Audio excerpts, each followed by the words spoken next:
dos son actividades de los, esta parte son actividades de los jueves. Por otra parte, estamos preparando una jornada, de la cual ya muchos recibieron la invitación, organizado por el taller de género, el taller de psicoanálisis y género del colegio. Esta jornada va a ser el sábado 27 de septiembre, por la mañana, hasta las 13 horas, y se llama Reflexiones sobre el abordaje en proceso de transición de género. Así que bueno, eso en cuanto a los avisos. En cuanto a la actividad de hoy, bueno, por suerte, qué sofocón. Vamos a esperar entonces que llegue a la mesa. Ahí preguntan si es presencial la charla. Nunca tan bienvenido. Hola. Nunca tanto. Bueno, llega justo, porque ya pasamos los avisos parroquiales recién, así que bueno, mientras Alfredo toma asiento, vamos a tener hoy el gusto de la presentación del libro de nuestra compañera María Isabel. Pero antes de empezar con los presentadores, María Isabel quería decir algo, ¿verdad? Sí, darles la bienvenida a todos, agradecerles que están en una noche de frío con el partido de Argentina, igual vinieron. Son toda gente muy cercana y querida y me alegra mucho que me acompañen. Y decirles por qué van a ser 3 presentadores. Adriana Granica va a ser en forma virtual porque está en el sur. Decirles por qué convoqué a estos presentadores. El libro contiene toda mi experiencia, digamos, profesional en distintos ámbitos, el jurídico, el clínico, el comunitario, y bueno, para la parte forense, en el colegio tenemos representantes de todas las especialidades. Adriana Granica es abogada y psicoanalista y trabaja con infancias vulneradas. Y bueno, entonces para la parte forense la convoqué a ella. El libro tiene una impronta de la clínica winnicottiana bastante marcada, y Alfredo es un conocedor agudo de Winnicott, tiene un libro publicado, y entonces lo pensé para el área clínica. Y en las pericias, porque hay muchos casos periciales, apliqué y me fue muy útil el test de Rorschach, y acá tenemos una experta en Rorschach, entonces Hilda va a hacer ese aporte. Por eso en los tres campos. Bueno, eso es lo que les quería comentar al principio, después ya vamos a tener tiempo de hablar. Sí, ahora sí. Sí, perfecto. Bueno, entonces vamos a presentar a la primera presentadora, que está en el sur, está en Traful. Es Adriana Granica, es psicoanalista, miembro del Colegio de Psicoanalistas y abogada de niños. Y ya que estoy, presento también a Alfredo, que después de Adriana va a tomar la palabra.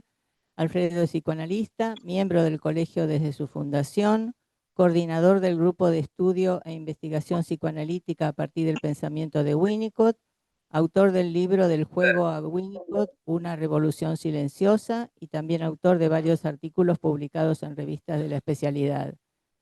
Bueno, yo soy Hilda Alonso, soy doctora en psicología, miembro del Colegio de Psicoanalistas y también docente y miembro titular de la Asociación Argentina de Rorschach. Así que bueno, Adriana, te escuchamos. ¿Me escuchan? Segundo. ¿Me escuchan?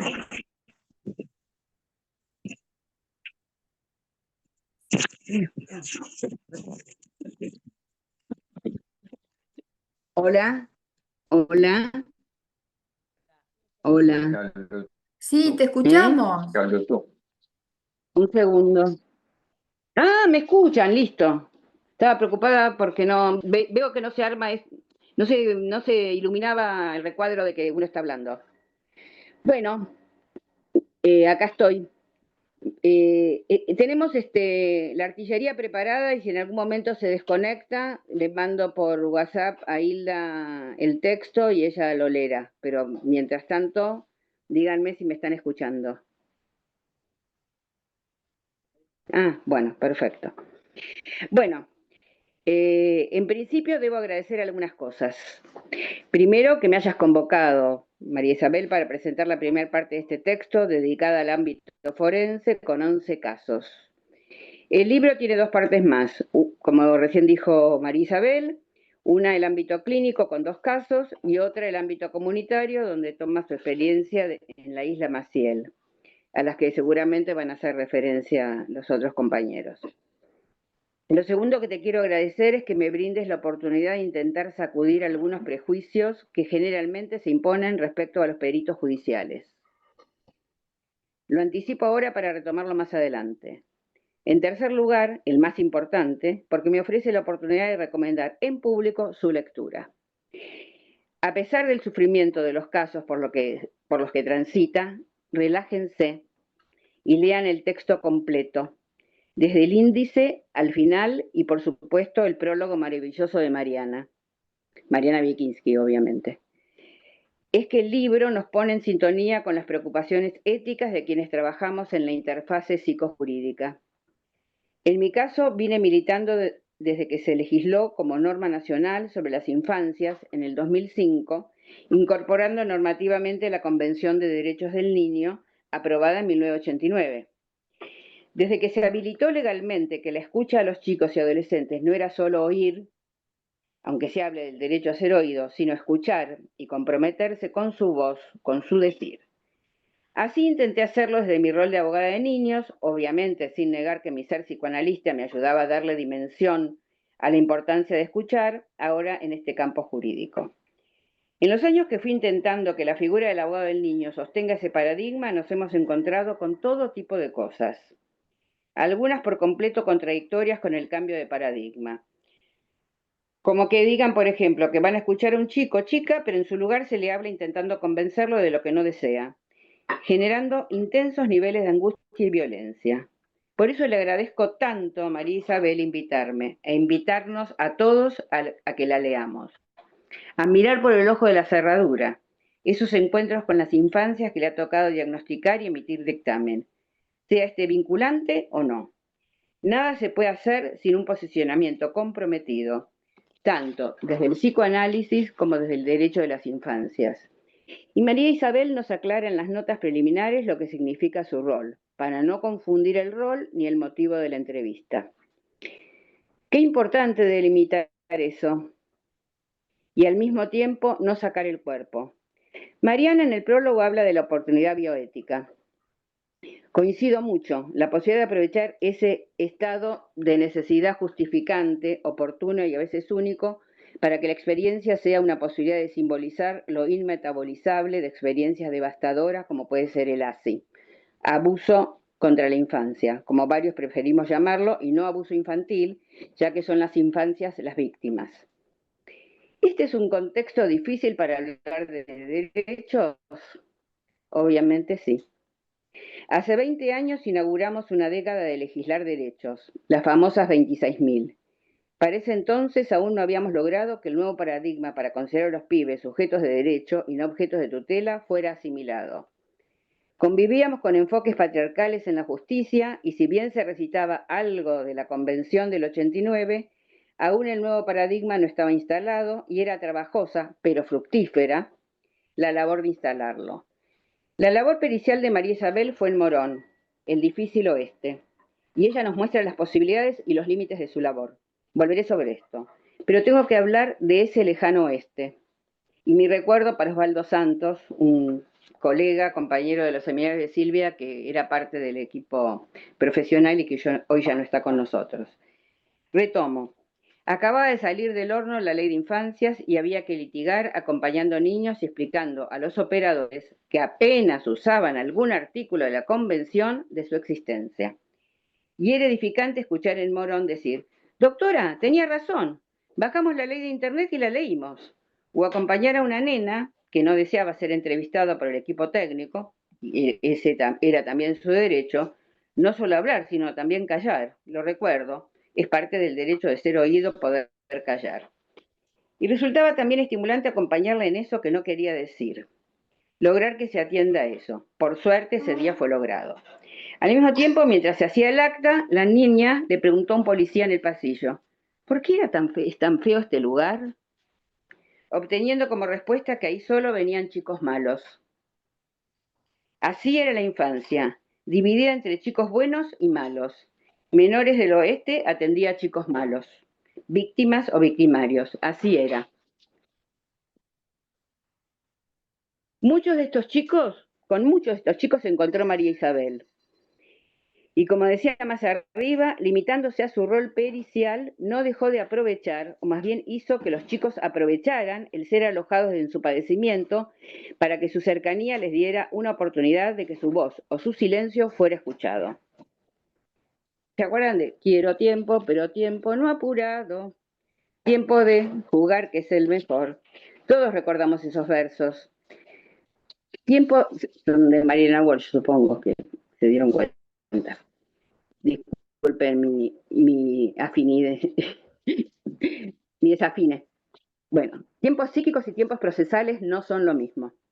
Todos lo sabemos. A veces se tarda muchísimo en tomar decisiones que pueden ser las más reparatorias para los traumas vividos. Y otras se exige que una pericia diga y revele de inmediato la veracidad y la evidencia de lo acontecido. Porque además muchas veces en las escenas colisionan derechos de las partes que aguardan se determine alguna medida protectora o no. María Isabel pide tiempo. Pide autorización al juez para tomar más entrevistas. Y esos son tiempos de simbolización. Incluso cuando los actores no lo perciban en el instantáneo momento. De ese tiempo queda algo. Es muy conmovedor lo que la autora nos cuenta de cómo siguió la vida posterior y de algunos casos. Leí el libro atrapada por cada aporte. Todo el tiempo la voz de los niños está presente. En cada capítulo, en cada caso. Desde los agradecimientos, porque en él le agradece a los niños, al prólogo, a las palabras preliminares y a los 11 artículos de la primera parte del ámbito forense. Bueno, los que están ahí tienen en sus manos, y los otros lo tendrán, supongo,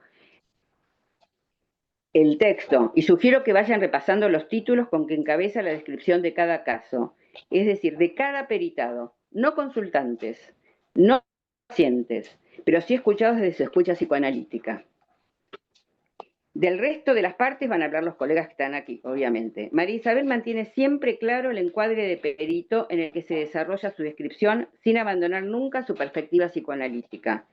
No voy a describir uno a uno cada capítulo de esta primera parte, que como dice María Isabel, en principio iba a ser el objeto de este libro, porque iba a ser un libro sobre casos judiciales, pero después le agregó la clínica y la experiencia comunitaria de la Isla Maciel.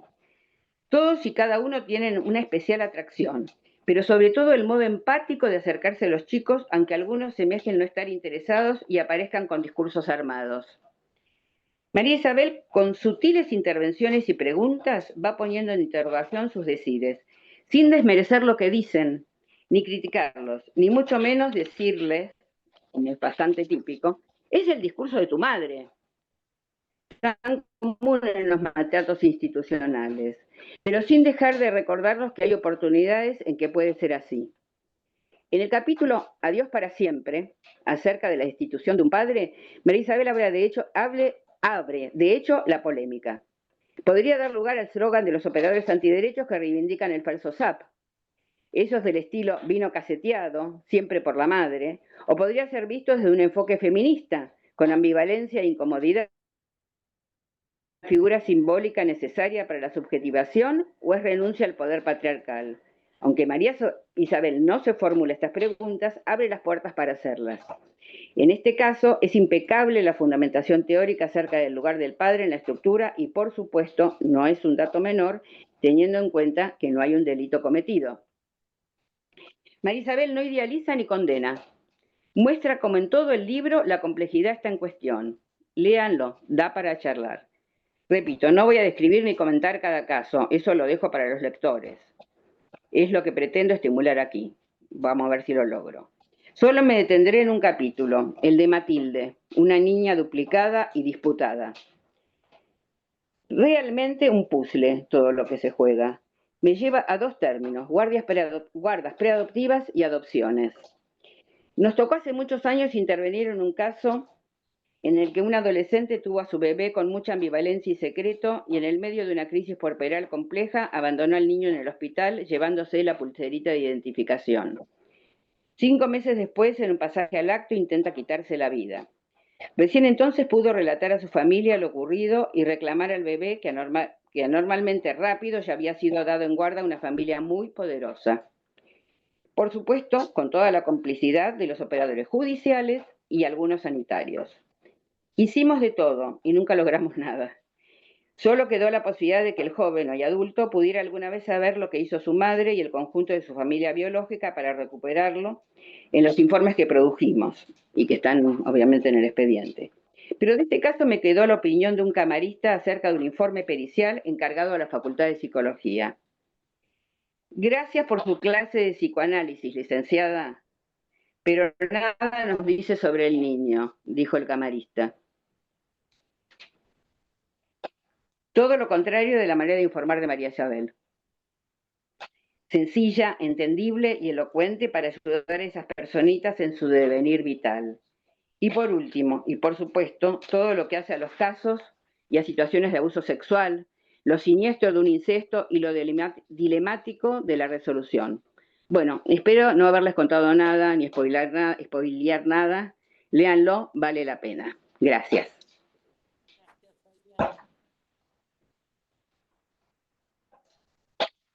Alfredo. Hola, buenas noches. Bueno, en realidad los casos clínicos revelan una continuidad de la concepción que María Isabel tiene sobre la infancia y el vínculo que entabla con los chicos, ¿no? Un vínculo de respeto, de recibirlos, de entenderlos. Me parece que eso se continúa en los casos clínicos, por supuesto, con más profundidad y más posibilidad de trabajo, ¿no? Voy a comentar los casos clínicos que ella trae. Un chiquito de 9 años que ¿Sí?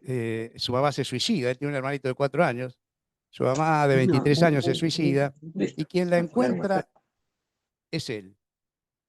El chiquito no tenía en ese momento demasiadas manifestaciones sintomáticas. Sí tenía llantos y, bueno, ciertas manifestaciones de angustia, ¿no? Ahora, es muy interesante, todo el tratamiento del caso que hace María Isabel es muy exhaustivo a nivel teórico. Va citando párrafos teóricos que avalan lo que ella entiende o hace en relación a este chiquito, ¿no? Eso es muy exhaustivo, o sea que de eso no puedo aportar mucho, porque además estoy totalmente de acuerdo con las apreciaciones que hace ella en cuanto a la interpretación de la teoría y cómo se ensambla con lo clínico, ¿no? Sí me interesa destacar y comentar cómo ella encara el proceso, que es un proceso encarado desde una perspectiva winnicottiana, y muy apropiada e exhaustivamente, ¿no? En principio, el contacto que ella establece con Teo, que es el nombre del chiquito, ella establece un contacto directo para armar el dispositivo. O sea, a través del celular se conecta con el chiquito, se presenta, le dice quién es, qué es lo que... En pandemia no lo podía ver tampoco. Entonces eso generó un acondicionamiento del vínculo. El chiquito escucha en silencio, dice la tía, estos chiquitos se quedaron con una hermana de la mamá, el de 9 y el de 4. Escucha lo que le dice Isabel, la propuesta de Isabel, de tener un diálogo cuando él quiera y cuando él necesite, y se presenta como psicóloga que trabaja con familias y con chiquitos en la situación de él. No dice nada, pero se le llenan los ojos de lágrimas. Esto lo relata la tía. A las pocas horas, establece contacto con Isabel, la llama, y ahí empieza toda una relación y un proceso, que es lo que me interesa ver. Ya las características estas iniciales ya marcan una modalidad de dispositivo, ¿no? Después, lo que ella plantea es un dispositivo a demanda. Cuando el chico quiera, la puede llamar, le manda un mensajito y se conectan. Esto de a demanda, bueno, era algo que había trabajado Winnicott con esto, pero era una demanda diferente. La demanda era hecha por los padres y pedían una entrevista, digamos, ¿no? Por supuesto no estaba todo este desarrollo tecnológico que hacía posible este tipo de cosas, que ahora también es posible con algunos adultos graves, border, digamos, ¿no? Que a veces tienen la posibilidad de llamar a las 11 de la noche si están muy angustiados o si les aparecen ideas suicidas, entonces pueden comunicarse y ahí hay algo de demanda, pero bueno, en este caso era a total disponibilidad. En el tratamiento de adultos, pero fundamentalmente de chicos, la disponibilidad y la elasticidad, la flexibilidad es muy importante, ¿no? Y esto lo ofrece Isabel en una forma muy integral, ¿no? Lo que Isabel le propone es armar un espacio donde él pueda hacer lo que quiera. Puede dibujar, jugar, hablar, hacer lo que quiera. Comenta Isabel que lo que intenta es generar un espacio transicional, ¿no? Un espacio potencial, donde ahí se vaya desplegando lo subjetivo, los contenidos subjetivos y los objetos subjetivos de Teo. En relación a esto, me parece que hay algo muy importante en cuanto a la concepción winnicottiana de la clínica. Winnicott considera que nosotros, los seres humanos, nos manejamos en tres espacios. Uno es el inicial, que es el espacio subjetivo. De ese espacio subjetivo, la interacción con el objeto continente, se genera una matriz de procesamiento y ahí se va decantando la realidad. Es el segundo espacio, ¿no? Después se va creando también el tercer espacio, que es el espacio transicional. Lo que él dice, que es muy importante, es que la realidad y el espacio transicional no se conectan, no tienen ninguna posibilidad de conexión. La conexión se da a través del tercer espacio. Y esto es fundamental para un montón de cosas, ¿no? Pero para entender la clínica, para entender el arte, en fin. Entonces, este armado del espacio transicional es fundamental porque ahí es donde se va a generar el contacto entre ellos, sobre todo en relación a su mundo subjetivo, ¿no? Hay un texto que cita Isabel, creo que en más de una oportunidad, que es Clínica Psicoanalítica Infantil. Es un texto muy interesante donde Winnicott relata casos clínicos. Y lo que él dice es que no relata, no quiere mostrar la patología ni la clínica de estos chicos. Lo que quiere mostrar son formas de contacto con el chico.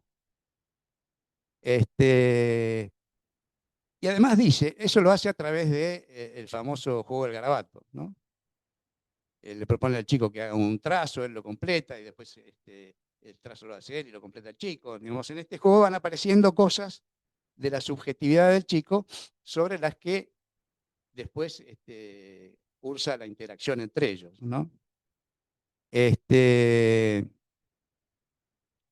Bueno, y ahí en realidad es donde se muestra que lo que él trata es de llegar a ese momento donde hay una conexión con el mundo subjetivo del chico. Incluso lo dice. En este momento apareció el mundo subjetivo, ¿no? Entonces, cuando hay relatos muy lindos, ¿no? En realidad es un relato de, ¿cómo lo llama él? Consultas, no, tiene un nombre, bueno, que son consultas de una sesión o dos, generalmente son de una. Consultas terapéuticas, creo que se llama, ¿no? ¿Eh? No, no. No, no. Bueno, no importa. En realidad son entrevistas que él propone para generar un proceso breve en una o dos sesiones, ¿no? Y el objetivo es ese, entrar en contacto con el chico. La comunicación con chicos, la comunicación con el mundo subjetivo. Cuando el dibujo es muy formal y responde mucho a la realidad, la casa con el techito, la chimenea, él lo que plantea es que todavía no. Cuando empieza con cosas muy particulares, deformidades que el chico pone, que no tienen que ver con la objetividad del mundo real. Ahí es donde él considera que aparece lo subjetivo, ¿no? Y entonces empieza a trabajar sobre eso, con el mismo método. Pero muy claramente dice que el método ese de los garabatos no es solamente una forma más, una forma posible de entablar contacto con el mundo subjetivo del chico, pero puede haber muchas otras. Bueno, acá Isabel nos expone una formidable, ¿no? La verdad que es formidable. Esto de el contacto a pedido. El chico puede llamar cuando quiere, se levanta, tiene que llamar, llama a la noche. Bueno, por supuesto, lo que le dice Isabel es que mientras ella lo pueda atender, lo va a atender, y si no, va a decirle cuándo. Pero esta disponibilidad tan franca, digamos, me parece que genera un montón de cosas. Una es, bueno, es ir entrando en este mundo subjetivo del chico. Pero por otro lado, hay un cierto tono simbiótico, ¿no? Donde la diferenciación se borra en un momento, porque si él quiere que aparezca Isabel, Isabel aparece. Y está a demanda de lo que él necesite. Es muy importante la diferenciación de espacios, ¿no? Como está el espacio subjetivo, el espacio de la realidad y el espacio transicional. El espacio transicional es donde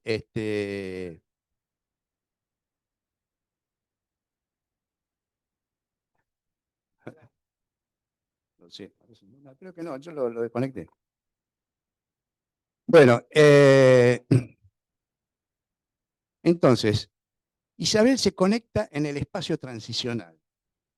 Y cuando aparecen posibilidades de conexión con el espacio de la realidad, hacer inferencias sobre que eso que aparece en la escena tiene que ver con algo de la vida del chico o con algo que el chico siente, no dice eso Isabel, lo tiene en la cabeza.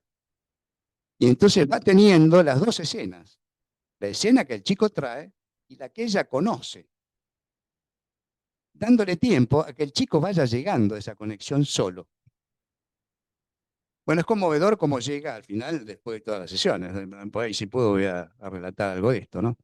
Por ejemplo, les pongo un ejemplo inicial. Le dice que si quiere puede dibujar. Él manda un dibujo. El dibujo que manda es una cara de Garfield, del gato, ¿no? Garfield tiene una expresión triste, evidente. Bueno, y por supuesto Isabel se da cuenta de esto. No le dice, porque, digamos, en un análisis más tradicional, podría ser frecuente que se diga, bueno, Garfield está triste, como vos, por ahí tu tristeza porque se murió tu mamá. Ella no dice nada de esto. Le da tiempo a que él llegue solo a eso. Y entonces le dice, ¿qué le pasa a Garfield? Bueno, y así en un momento llegan a la tristeza de Garfield, ¿no? Pero, sí, ¿qué le pasa a Garfield? Dice, después él contesta, qué sé yo, y entonces él dice que no le pasa nada, ¿no? Todavía está como rechazando esto, que se conecta con lo subjetivo. Y Isabel no lo fuerza esto, lo respeta. Y después le dice, él le dice, no, que no le pasa nada, le pregunta por qué, creo. Y ella dice, porque lo veo un poco pensativo, me parece, ¿no? En realidad la imagen no es pensativo, es muy triste, no sé si lo tienen presente, pero bueno, es esta. No sé si lo ven. Pero es una imagen clara de tristeza. Sin embargo, esto que él pone ahí pertenece ya a su mundo subjetivo. Y Isabel lo respeta como diferenciado. Cuando se apresuran estas integraciones, porque hay una proyección ahí. Él proyecta en el gato sensaciones de él, como pasa siempre en los procesos terapéuticos. Si uno apresura la introyección, como pasaba más en los tratamientos kleinianos, ¿no? Donde parecía la interpretación, bueno, lo que pasa es que este gato, ¿no? Lo que se propicia son dobles inscripciones, que es lo que planteaba Freud también, ¿no? O sea, quedan doblemente inscriptos, pero no hay una conexión ni un procesamiento. Porque hay algo muy importante que dice Winnicott en relación a esto de los espacios, que la experiencia para Winnicott es la posibilidad de que interactúe y se entramen el mundo externo y el mundo subjetivo. Eso es la experiencia para Winnicott. Y ese entramado ocurre solo en el espacio transicional.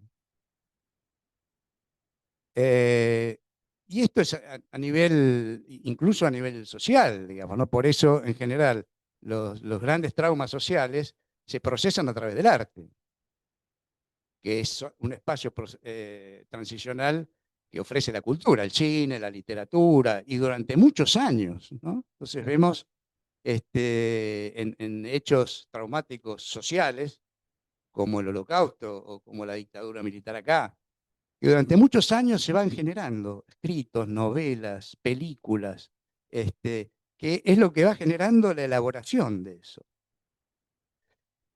Porque el hablarlo en forma objetiva, también el hablar tiene, porque esta condición de transicional lo tiene también la palabra.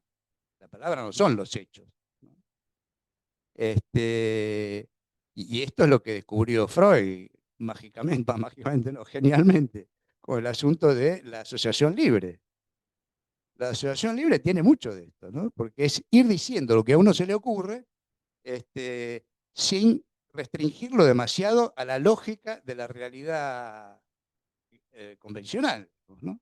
Entonces se van diciendo cosas y ahí aparece lo subjetivo. Bueno, Klein inaugura el juego como forma de expresión. Pero la diferencia es que Klein lo toma como una forma de expresión donde ella interpreta lo que pasa y se lo dice en una interpretación. Winnicott no. Winnicott lo toma como una forma de elaboración.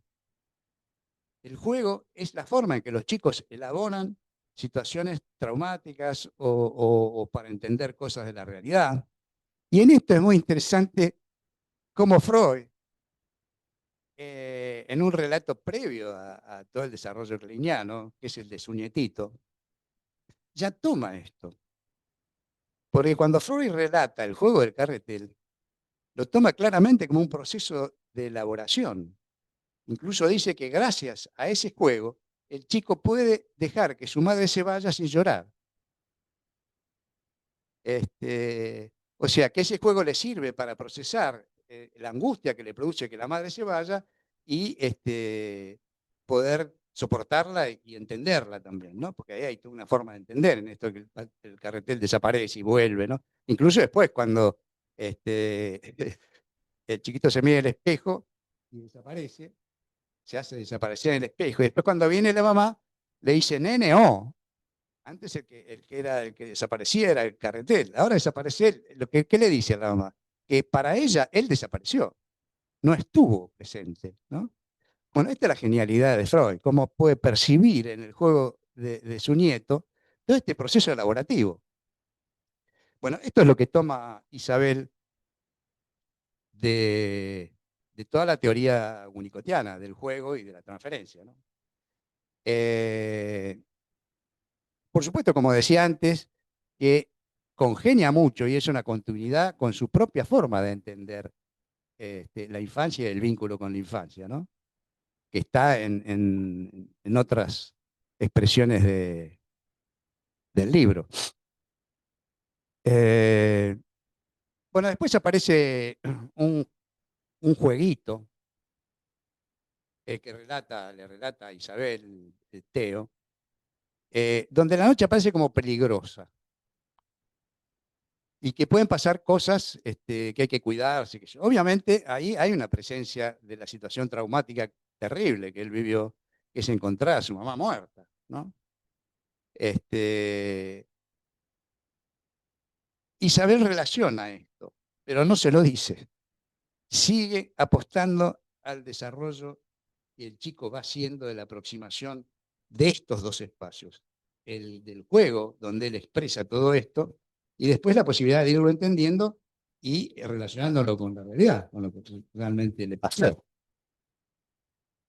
Porque hay una noche peligrosa, donde hay una sorpresa, bueno. Después aparece un juego, que ahí aparece mucho más claramente todo esto, que es el Evangelion, que es un juego con personajes de internet, donde hay un chiquito, Shinji, que es como presionado a cumplir una función que en realidad le queda grande, y hay una forma de someterse a eso. Y bueno, Isabel lo entiende, que ahí hay una proyección, un encuentro término a término con, los términos son congruentes con la situación de Teo. Y esto es lo mismo que el juego de carretel, digamos, donde aparece una serie de elementos que son congruentes. Carretel, la mamá, el pionín es traerlo, llevarlo. Son elementos que se refieren a la realidad del nietito de Freud, pero que expresan esa dinámica de interacción entre los distintos elementos en el juego. Bueno,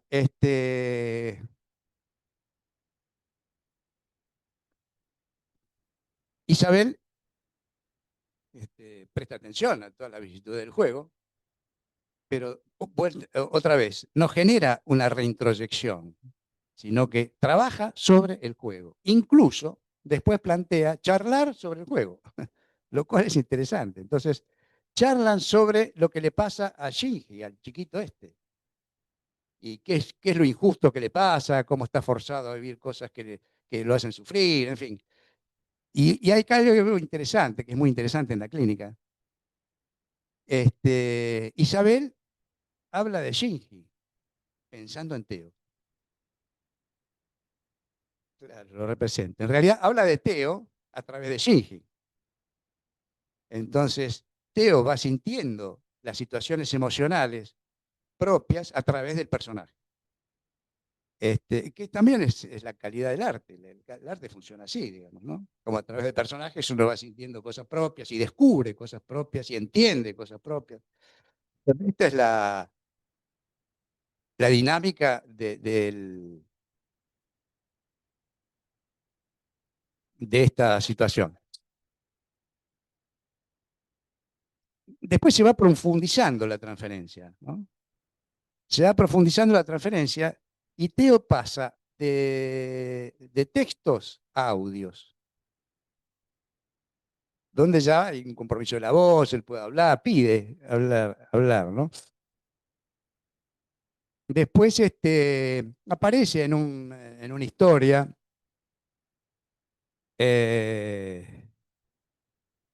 la propia casa, ¿no? Como que él construye su propia casa.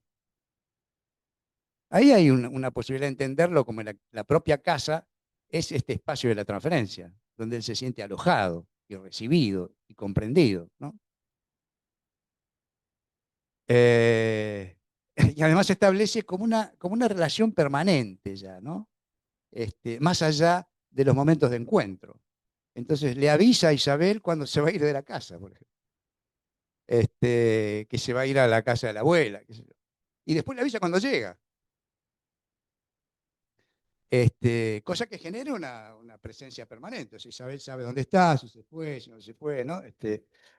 Eh, También es muy similar a la relación que se hace con una mamá, ¿no? Que la mamá siempre quiere saber dónde está el chico le tiene que avisar, qué sé yo, ¿no?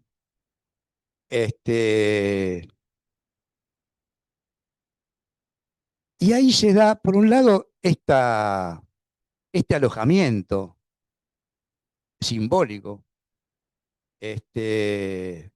virtual, pero después va siendo concreto también, porque él la llama la noche antes de dormirse, que es un momento de angustia para él. La abuela había relatado que antes de dormirse lloraba, por ejemplo. Entonces, antes de dormirse, en vez de llorar, la llama Isabel. Y ahí hay un alojamiento concreto también, ¿no?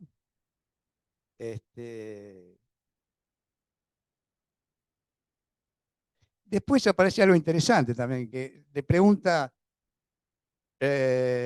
¿conocés mi casa? Y entonces le quiere presentar la casa. Y ahí ya hay una relación, una necesidad de una relación más implicada, donde está lo corporal, y se va incluyendo la voz y las imágenes, le presenta la casa, y al hermanito, y a la abuela, a la tía. Bueno, después los personajes, hay algunas situaciones donde el personaje que Teo elige para proyectar su sí mismo, digamos, su self, se fusiona con otro.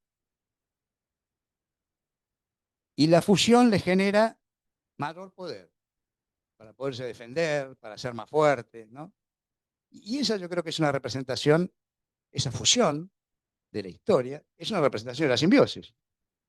Como él, a través de la simbiosis, con Isabel, se fortalece y se produce un proceso de internalización.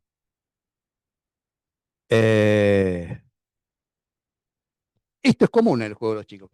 La fusión, en muchos casos, representa situaciones de simbiosis, ¿no? Nada más. Bueno, me apuro. ¿Cómo se fue? Porque me queda la otra paciente todavía. Pero bueno,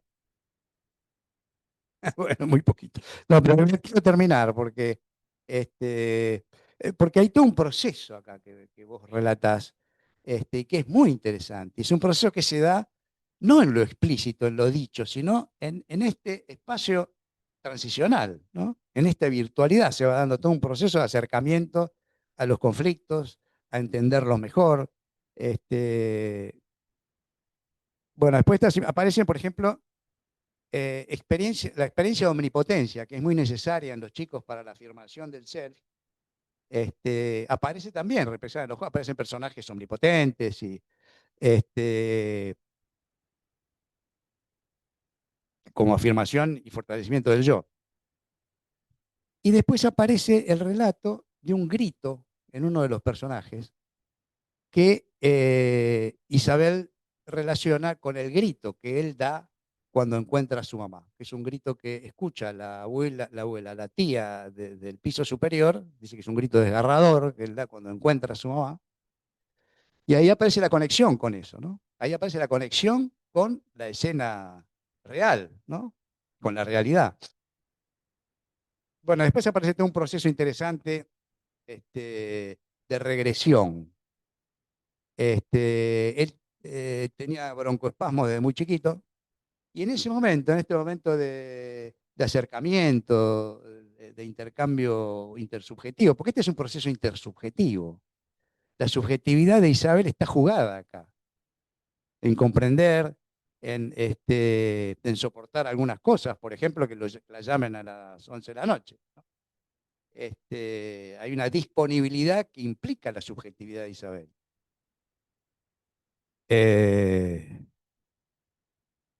Bueno, aparece un broncoespasmo en esto. Yo creo que es parte de una regresión que él empieza a hacer. Y entonces, es la primera manifestación de esa regresión. Y después aparece hablar de un pichoncito, un dibujito desvalido, desprotegido, que necesita que lo cuiden, ¿no? Y aparece, Isabel lo dice como si esta regresión, bueno, acá hay un montón de cosas que me salté, pero bueno, eh, como si esta regresión él la hace en relación a la abuela. Porque él dice además que la abuela lo cuida y qué sé yo. Pero yo creo que es una regresión que hace también en relación a Isabel. Y gracias al vínculo con Isabel, que él puede relajarse y generar un proceso de regresión, ¿no? Este, bueno, bueno, y ahí aparece, claro, claro. Ahí empieza, bueno, aparece esto más personal, más implicado. Y después lo último que voy a comentar, porque si no, se nos va el tiempo, es que siguiendo este proceso, la llama a Isabel una mañana temprano para contarle una pesadilla. La pesadilla es que se encontró con la madre muerta. Esta madre muerta es un objeto subjetivo porque tiene los ojos negros y no se corresponde con realmente como era la imagen de la madre muerta en ese momento. Ahí es donde se conecta intensamente todo este proceso con la realidad, con la realidad de su duelo, ¿no? Con la realidad de la madre muerta, ¿no? Y ahí entonces Isabel habla de la madre. Que esto es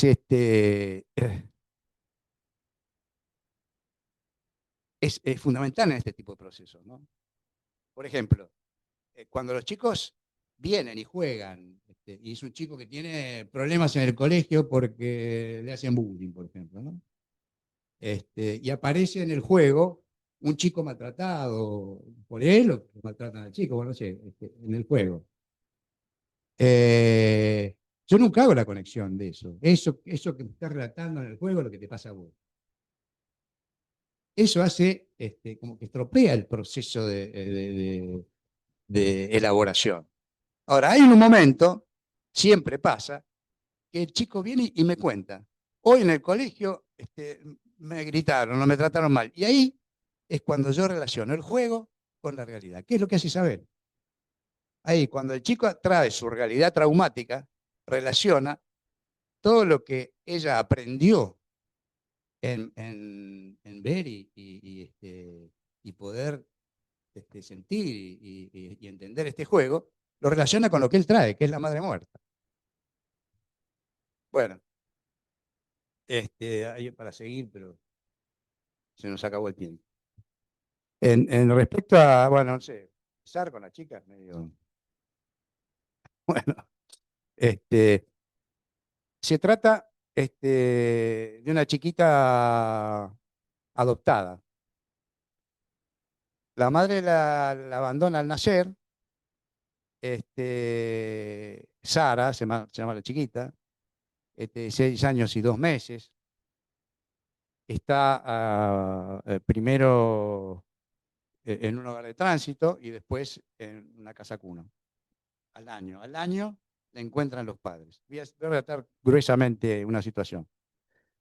Cuando lo encuentran los padres, se encuentran mutuamente, digamos. Es un encuentro maravilloso. Los padres venían deseando un hijo hace tiempo, sienten que, bueno, qué es lo que buscaban. Bueno, todo es maravilloso. La chiquita enseguida responde a este encuentro. Digamos. Una chiquita que tenía ciertos problemas de retraso, tenía diarreas, retraso en el habla, baja de peso, todo lo que se manifiesta en general en un chico que está pasando por una situación traumática, grave, ¿no? Bueno, el caso es que el centro, me parece que todo este caso es que estos papás estaban por separar. Tenían la idea de separación previa. Con la adopción, bueno, la separación queda de lado. Y empieza todo el proceso con esta chiquita que es muy interesante. También les pido que lo lean porque es muy interesante. Es como si esta chiquita viene a impedir la separación. Entonces, la amenaza de separación está todo el tiempo ahí. a dos puntas. Por un lado, porque ella fue abandonada, y entonces eso es lo que teme, que otra vez perder ese ámbito continente, ¿no? Donde ella se siente alojada y comprendida, y donde se responden a sus necesidades. Pero también es fallar a esta expectativa de los padres, ¿no? Incluso es muy claro, hay un dibujo donde, bueno, hay otras cosas previas también interesantes, pero hay un dibujo donde están los tres, el papá, ella y la mamá. Tienen un corazón en la mano con el que se unen. Con el papá se une con un corazón, con la mamá se une con otro corazón, y ella en el medio. Como si ahí está ella uniéndolo. Y el papá se zafa un poquito, el papá no está tan unido, ¿no? O sea que yo creo que ahí hay una percepción de que el papá era el que, bueno, por lo menos el que tiraba para la separación, ¿no? Como que tenía la función de unirlos, ¿no? Bueno, acá también se da un proceso muy interesante, con las mismas características, donde Isabel tampoco hace interpretaciones al estilo kleiniano de lo que ve, de lo que entiende, sino que lo que entiende le sirve para acompañar. Para acompañar, por ejemplo, con los personajes que se le asignan. De repente se le asigna un personaje y ella actúa ese personaje y le va dando las connotaciones que requiere esa dramatización, ¿no? Bueno, y se va hay algo muy interesante. Sí, sí, una cosita más nada más. ¿Eh? Claro, una cosita más nada más. Claro, buenísimo. Una cosa que interpreta Isabel y que me parece que es muy apropiada es que hay una especie de falso ser en esta chiquita, donde toda su pulsionalidad es o disociada o reprimida para responder a estas exigencias del medio, ¿no? Bueno, esto va cediendo con la confianza que le manifiesta Isabel y empieza a hacer lío. Era una chiquita muy, muy correcta, ¿no? Una cosa sobre adaptación. Bueno, empieza a hacer enchastres y cada vez peores los enchastres. Y siempre le pregunto a Isabel si puede hacer eso, si no, si acá se puede. Bueno, y así va generando el contacto con su funcionalidad. En el proceso del tratamiento, ¿no? Por eso es que el tratamiento es una experiencia. No es un conocimiento solamente. Puede estar después, pero es una experiencia donde se procesa lo funcional. Bueno, Isabel, perdón por... No.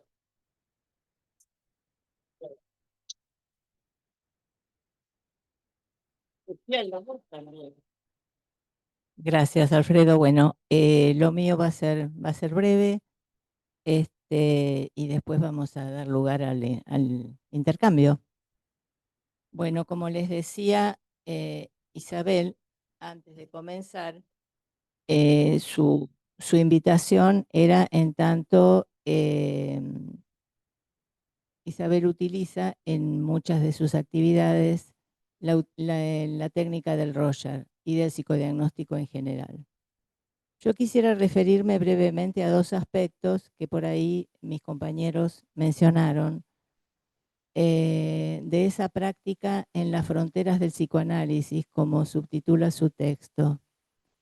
En primer lugar, en cuanto al área específica del trabajo forense, acá voy a retomar un poquito lo que mencionó Adriana, que en palabras de la autora, la cito, alude a una lógica y epistemología distinta a la de la psicología y el psicoanálisis, pero que, al no desconocer la dimensión clínica involucrada en dicha práctica, le permite acceder a la subjetividad, ofreciendo así, más allá del trabajo pericial solicitado, una oportunidad.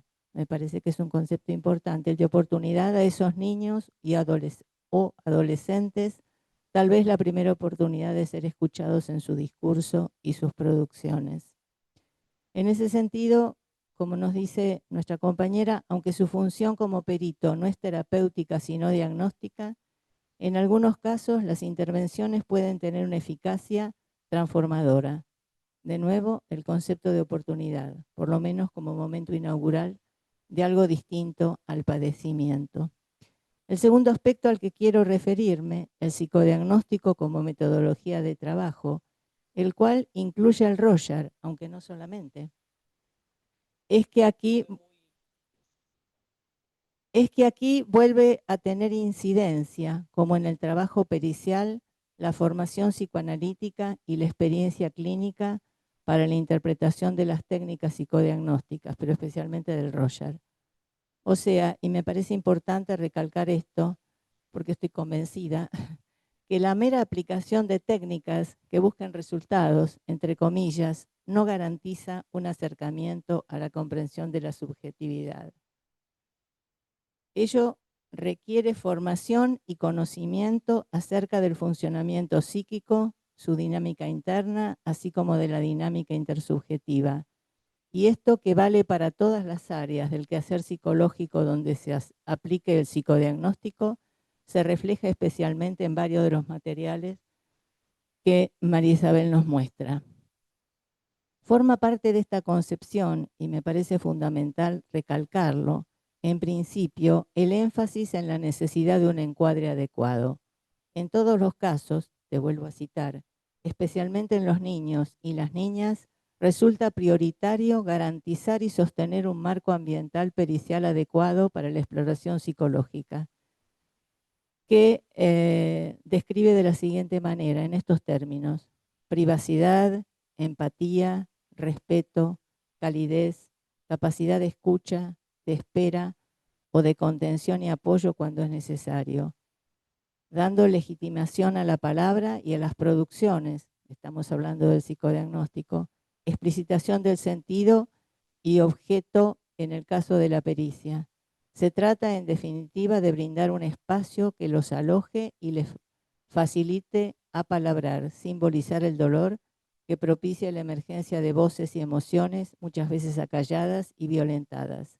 Además de este, que es el encuadre fundamental de toda tarea y también de la tarea psicodiagnóstica, forma parte también de este modo de comprender la evaluación psicológica, algo que también citó Adriana, la solicitación en algunos casos de un lapso mayor de tiempo al inicialmente estipulado, a fin de dar lugar, como en uno de los casos que nos presenta en el libro, como en el caso de la madre adoptiva de las 3 niñas, que finalmente culmina con la revocación de la adopción, para generar un clima de paulatina confianza y seguridad para que pudieran expresarse. Es decir, respeto del encuadre y respeto de las posibilidades de los niños como para poder trabajar de una manera que vaya más allá de la el informe solicitado.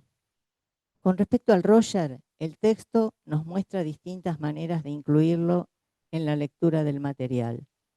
Incluye, según los casos, sea características de la estructura, sea características de la dinámica inferida a partir de respuestas significativas. Señalo esto porque justamente el Rorschach nos da la posibilidad de mostrar ambos aspectos, el lado de la estructura y el lado de la dinámica. Y en el libro de Isabel lo que podemos ver es, en algunos casos, el haber remarcado la estructura y en otros la dinámica, como en el caso, esto último, del capítulo que se llama Detección de alteraciones de las funciones parentales, que desarrolla este tema, ¿no? En otros casos presentados, muestra la utilidad de la herramienta Rorschach para conocer aspectos de la estructura que debían ser señalados en la pericia, como el caso mismo de esa madre adoptiva de 3 niñas, donde el material revelaba hasta qué punto no era conveniente la reanudación del vínculo materno-filial. Es decir, en unos, el señalar la estructura le ayuda y es bastante fundamental. Vos dijiste que fue determinante, ¿no es así?, en la solución del caso. Y en el otro, bueno, el mencionar la dinámica implicada en el tipo de respuestas. En otro capítulo, y sería la tercera manera en que María Isabel nos señala la utilidad del Rorschach y el porqué de la elección para hacer la pericia, en ese capítulo que se llama La irrupción de lo inesperado en un caso de daños y perjuicios, María Isabel se plantea la utilización del Roger en tanto su valor reconocido de validez y confiabilidad frente al riesgo posible de impugnación. Nos dice, en realidad, que el material antes de administrar esta técnica le era suficiente, pero viendo que por ahí podría haber algún riesgo de impugnación, toma el Roger. Yo quiero reiterar aquí que no son solo las características del Roger, cuya reconocida validez y confiabilidad permiten una lectura y un informe eficiente, lo que vuelve aconsejable su utilización. Es la formación previa al uso de la técnica la que posibilita que dicha lectura vuelva a la intervención propiciada a partir de ese material así considerado verdaderamente eficaz. Es decir, no solamente eficiente, correcto, sino eficaz en el sentido de que pueda producir un cambio en aquel que es informado de esa manera. Y yo creo que vos lo has logrado, ¿no? Es decir, no es la mera aplicación fría de una técnica eficaz. Bueno, yo llego hasta acá y ahora le vamos a dar lugar a María Isabel para que nos cuente un poco cómo se fue gestando todo esto. Bueno, gracias a los tres.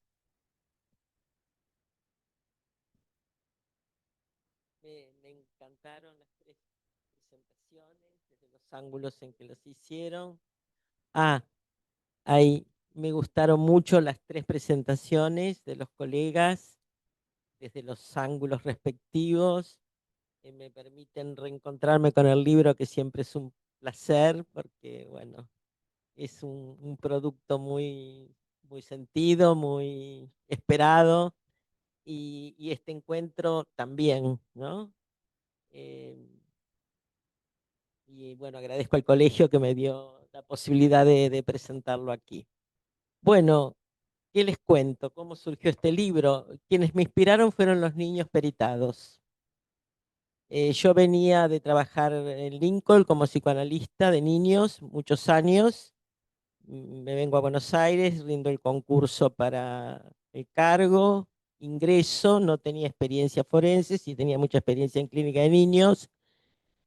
Y, y lo que me encuentro con en el material de los niños fue sorprendente para mí, impactante, y sentí que eran producciones que, por más que había trabajado en tratamientos de niños, en diagnósticos, en tratamientos, eran producciones totalmente novedosas, atravesadas por la experiencia judicial, porque todos eran casos de niños judicializados. Entonces sentí que en esa época, supongo que ahora hay más, pero en esa época no había casi nada escrito sobre esto, sobre los niños en proceso pericial. Yo digo, esto sentía que tenía algo, un tesoro en mis manos, con lo duro y difícil que era trabajar todo esto, y que en algún momento tenía que dar cuenta de eso. Trabajé 20 años, mientras trabajé era imposible escribir un libro porque de causas hasta acá, no tenía fines de semana, bueno, cuando uno toma esta tarea acá, Hilda es colega y fue perito oficial en La Plata, sabe, cuando uno está en el cargo, cuando uno está en el cargo no puede, bueno, sí, lo que podía hacer era a la vez estudiar porque era fundamental para poder procesar tanto un material tan duro y tan complejo. Siempre estuvo acompañado del estudio, de la presentación de trabajo, porque era también un modo de procesarlo. Pero a la larga, digo, alguna vez voy a tener que escribir sobre esto. Y así que fui seleccionando los casos que están en el libro, son los paradigmáticos, digamos, los más salientes, y además son casos, los niños que están ahí hoy deben ser adultos de 40 años, por lo menos, porque yo me jubilé en el 2010 y son de mis primeros años como perito. Entonces, en principio pensé escribir, el título iba a ser Niños y Adolescentes en Proceso Judicial, para mostrar todo ese devenir que les cuento, un poco la cocina del libro, la trastienda. Yo me debatí bastante, tuve un debate interno sobre cómo presentar los casos, porque son casos muy complejos, muy duros, y por un lado me parecía que podía ser demasiado descarnado y hasta por ahí angustiante desarrollar con tanta detalle y con tanto seguimiento todo el proceso de entrevistas. Pero a la vez sentía que era la manera de dar cuenta de cómo esos chicos vivían ese proceso y la manera de mostrar el modo más fiel y vivo entrando en su mundo interno, que no es teorizando yo sobre lo que ellos dijeron, sino mostrando el inconsciente del niño jugado en sus relatos, en sus sueños, en sus dibujos. Y bueno, entonces dije, tengo que escribirlo. Por supuesto, con todas las deformaciones de nombres, de datos que no sean identificables. Igualmente son casos, tomé los más antiguos. Y bueno, en principio era eso, pero después también yo tengo una clínica de consultorio y también tenía niños vulnerados, atendí niños vulnerados. En pandemia, este chiquito Teo, que lo atendí a través del dispositivo de la PDH, yo estoy en la Secretaría de Salud. No dijimos mi, mi pertenencia. Bueno, no importa, yo pertenezco a la Secretaría de Salud de la PDH, no importa. Y bueno, ofrecimos en pandemia el dispositivo de atención virtual y como yo era del equipo la que tenía experiencia en niños, yo atendía a niños y llegó este chiquito y bueno, lo atendí y podía tener esa eh, respuesta a esa demanda tan constante porque en la pandemia, como pasó todo el primer tiempo, prácticamente teníamos los consultorios vacíos porque estábamos esperando a ver qué pasaba y qué sé yo, entonces disponía de más tiempo. En otro momento no hubiese sido posible. Bueno, tenía esos niñitos y después, hace unos años, con la colega y también compañera de la PDH, Ángela Cardela, que está aquí, estamos haciendo una experiencia comunitaria en la Fundación Isla Maciel con niños judicializados en estados de preadoptabilidad. Trabajamos con las educadoras populares que están a cargo de estos chicos. Y entonces tenía también esa experiencia a mi alcance, que era muy rica. Escribimos un trabajo con Ángela en su momento. Y entonces dije, no, ahí tengo que ampliar la mirada. Y así fue que puse en lugar niños y adolescentes en proceso judicial, eh, infancias y adolescencias vulneradas, porque el común denominador de todos los casos del libro son niños y adolescentes vulnerados, o sea, atravesados por lo traumático. Testimonios de una práctica en las fronteras del psicoanálisis, porque son testimonios de mi práctica. Y en las fronteras, porque no es el consultorio clásico, es en el ámbito donde se entrecruza con lo jurídico, con lo social, con lo psicosocial, con lo cultural. Y bueno, eso es lo que les puedo contar de cómo surge el libro. Estoy muy contenta hoy también porque están conmigo Hilda Beleira, que fue mi tutora, mi acompañante durante el proceso de escritura, que fue una experiencia muy linda para ambas. Está María Adela Antocolets, que me acompañó también en la lectura de algunos, ella es licenciada en letras y es una exquisita de las letras, así que me acompañó en eso. Está María Bochetti, que es la correctora de Letra Viva, que también fue una experiencia muy linda conocerla y está acá en el Zoom. Bueno, está Ángela, que es mi compañera de trabajo en Maciel. Y bueno, pregúntenme, no sé qué más quieren que les cuente. Bueno, así que el que quiera hacer comentarios o charlar un poco con María Isabel en el tiempo que nos queda, levanta la mano, ese es el procedimiento habitual, la mano virtual en los que están por Zoom y la mano literalmente hablando los que están acá. Así que sí, vamos a...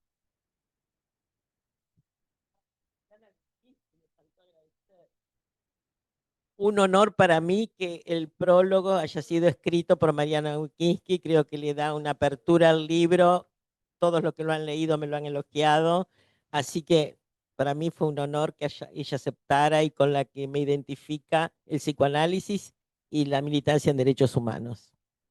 Bueno, y acá una de los chats te dice que es muy interesante lo compartido y pregunta dónde se puede comprar el libro en La Plata.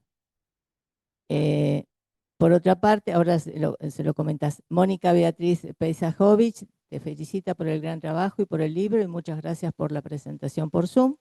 Así que bueno, si les querés decir. El martes 13 a las 13 horas presentamos el libro en la Feria Psicoanalítica de La Plata. Martes 13 a las 13, sí. No, martes 13 no, perdón, sábado 13, un lapsus. Un lapsus. Sábado 13. Sábado 13 a las 13 en la Feria del Libro Psicoanalítico, búsquenlo, figura. La organiza Diego Baracat. Bueno, la manito que veo justamente es la de Mariana Vikinski. Así que bueno, Mariana, te escuchamos. Solamente para plantearles y plantearle básicamente a María Isabel que también para mí fue muy importante poder contribuir con este libro, ser convocada para escribir el prólogo. Hay una afinidad muy importante entre la perspectiva que establece María Isabel respecto de la confluencia o no confluencia del discurso jurídico y el discurso psicoanalítico, y creo que en ese punto, además de una ética vinculada con los derechos humanos, como dice María Isabel, pero sobre todo en esa difícil confluencia que también señala Adriana entre lo jurídico y lo psicoanalítico, me parece que nos encontramos ambas miradas. Así que bueno, nada, para agradecer públicamente la convocatoria de María Isabel.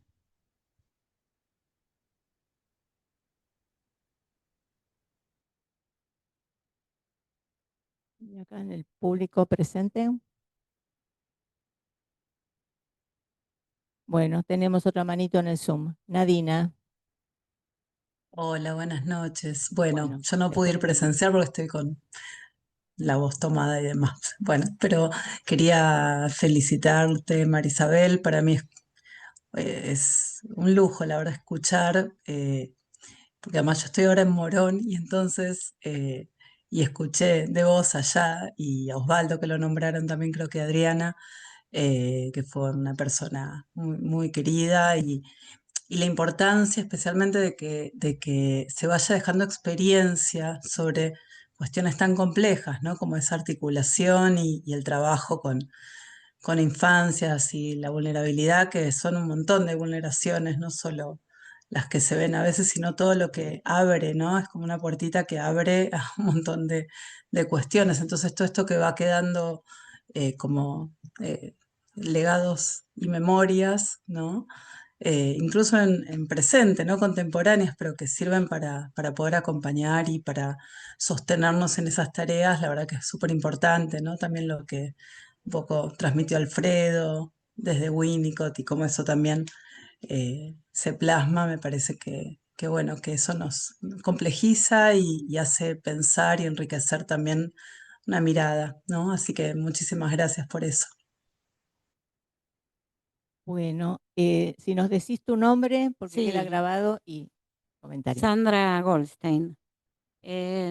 Bueno, yo quería felicitar a Marisabel y también decir que, bueno, que además de la rigurosidad teórica y de la capacidad de escucha de ella, lo que más me gustó del libro es la manera en que ella se involucra y cómo se siente la manera en que pone el cuerpo, ¿no? Tanto en los casos de las pericias como en los pacientes, como en la fundación, como que se nota un compromiso afectivo y se involucra completamente, ¿no? Y con cada chico que habla, ya sea para cada uno de los casos, hay como una capacidad de sentirlo, digamos, como es emocionante el libro, digamos, no es solo teórico, ¿no? Cómo ella escucha, cómo se pone en el lugar, cómo lo da todo, me sale decirlo. Eso es lo que más me emocionó del libro. Yo me acuerdo cuando estabas en el concurso para entrar, yo era chiquita, Pero me acuerdo perfecto cuando cenaste en casa y estabas con el concurso, así que me dio mucha emoción, digamos, todo esto. Bueno, ¿Y hay alguien más? Ah, pásaselo, por favor. Bueno, antes que nada te quiero felicitar. Realmente estoy muy emocionada, muy contenta de estar acá. Es como la culminación de algo que eh, compartimos durante bastante tiempo, ¿no? Yo me quería acordar cuánto era y no me acuerdo. Yo digo, hoy yo le decía a mi hija, no sé si 2 o 3 años, pero no me acordaba bien, te quería preguntar. Claro, fue mucho tiempo que nos vimos, trabajamos, y estar hoy acá, verte, estoy deseando leerlo, me lo llevo y lo voy a leer. Y felicitaciones por eso y por la pasión que pones, ¿no? Porque sos una apasionada de lo que haces y eso es admirable, es admirable. Así que te felicito, creo que va a ser un éxito este libro que va a servirles a muchos, a enseñar mucho en un campo de trabajo tan difícil, complejo como es el trabajo con niños y familias y además, bueno, muchos de estos en el campo forense, ¿no? Que es otro, otro aspecto muy complejo, ¿no? Así que bueno, eh, gracias y te felicito y estoy muy contenta de estar acá. Perdón, te corté. No, no, no, no, terminé. Es un trabajo en soledad, ¿no es cierto? Entonces el acompañamiento es muy importante. Cuando escribo permanentemente tengo el futuro lector pensando, ¿cómo hago entendible esto? ¿Cómo hago que esto no sea dramático, que diga no puedo seguir leyendo esto? Porque son casos difíciles y dolorosos. Entonces, ¿cómo transmitirlo? Y bueno, Hilda, que tuvo el mismo recorrido que yo, pero en La Plata, bueno, pudimos ir trabajando juntas, yo escribía los capítulos, se los mandaba, después teníamos un encuentro y lo hablábamos y así. Así que ese acompañamiento fue muy importante. Sí, sí, para mí también. ¿Más? Sí, allá, pásaselo. Hola, Cecilia Bianchi es mi nombre. Y yo quería compartir un poco que tengo la suerte de ser testigo en primera persona de lo que es María Isabel como terapeuta. Yo la conocí cuando tenía 9 años. Eh, sí, así que bueno, y me marcó. Hicimos un proceso como de 4 años o quizás más, porque después nos volvimos a encontrar. Y bueno, y hoy tengo 32 y todavía me acuerdo y recordaba sobre todo con los relatos de cómo jugaba con estos chicos a través de la terapia y todo, me vienen un montón de recuerdos de juegos y de charlas que tenía y de dibujos y cómo jugábamos al bowling y un montón de cosas que me quedaron grabadísimas. Así que nada, me siento muy afortunada de... me encantaba ir y eso que al principio yo estaba muy negada porque para mí ir al psicólogo era solamente para los locos y yo no quería que nadie se enterase y bueno, y hoy soy una fiel defensora de la terapia. Así que bueno, eso. Bueno, no sé si queda algún comentario más, si vos querés. No, alguien dijo, Hilda, que este libro puede servir. Sí, el propósito de un libro es que aporte, que se pueda, que todos los que trabajan con niños y adolescentes puedan servirse de alguna manera y poder sensibilizar, tomar herramientas desde lo que el modesto aporte que puede hacer a las infancias vulneradas, este ángulo de mirada para las infancias vulneradas, los psicoanalistas ni los peritos forenses vamos a resolverlo, ¿no es cierto? Digamos, obedece a causales amplísimas, pero bueno, nuestro papel es importante y tenemos bastante para aportar y deseo que este libro contribuya a eso. Bueno, siendo las 10, tratamos de ser bastante puntuales, así que ahora viene otro momento lindo, ¿no? El momento del brindis. Bueno, primero vamos a pedirles que se desmuteen los del Zoom, así todos te aplauden. A ver, felicitaciones. Muchísimas María Isabel, quiero leer. Muy interesante. Felicitaciones, gracias.